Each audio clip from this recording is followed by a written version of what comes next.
IPL 18లో sun Risers హైదరాబాద్కు hat trick ఓటమి.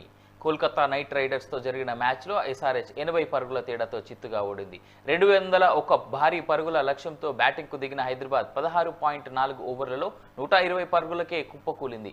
Klaasen, Mendis కాస్త పర్వాలేదనిపించినా మిగతా వారు దారుణంగా విఫలమయ్యారు. కోల్కతా బౌలర్లలో వైభవ్ అరోరా, వరుణ్ చక్రవర్తి 3 వికెట్లు, Russell 2, Harshit Rana, Sunil Narine తలో వికెట్ తీశారు. Player of the match Vaibhav అరోరాకు వచ్చింది.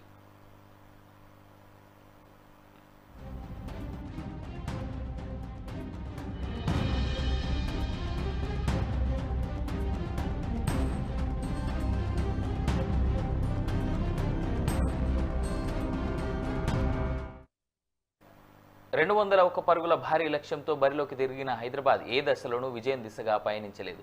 తొలి ఓవర్ రెండో బంతికే వికెట్ కోల్పోయింది. వైభవ్ అరోరా బౌలింగ్లో ట్రావిస్ హెడ్ క్యాచ్కి అవుట్ అయ్యాడు. రెండో ఓవర్లో మరో ఓపెనర్ అభిషేక్ శర్మ పెవిలియన్ చేరాడు. మూడో ఓవర్ తొలి బంతికే ఇషాన్ కిషన్ను వైభవ్ అరోరా ఇంటికి పంపించాడు. దీంతో ఆ జట్టు 9 పరుగులకే 3 కీలక వికెట్లు కోల్పోయి పీకల్లోతు కష్టాల్లో పడింది.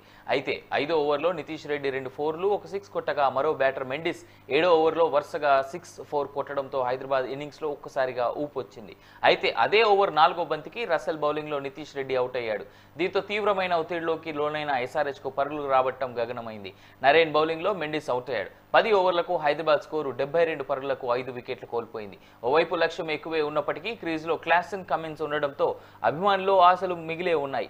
ఈ దశలో 14వ ఓవర్లో వరుసగా 2 6లు బాదిన క్లాసెన్ ఆ తర్వాతి ఓవర్లో అరోరాకు చిక్కాడు. భారీ షాట్ ఆడే క్రమంలో అలీ క్యాచ్ పట్టడంతో పెవిలియన్ చేరాడు. దీంతో హైదరాబాద్ ఓటమి ఖరారైంది. ఇక 16వ ఓవర్లో వరుణ్ చక్రవర్తి తొలి 2 బంతులకు కమిన్స్, సమర్జిత్ సింగ్ను అవుట్ చేశాడు. చివరి వికెట్ను రసెల్ తీశాడు. దీంతో 16.4 ఓవర్లోనే ఎస్ఆర్హెచ్ కథ ముగిసింది.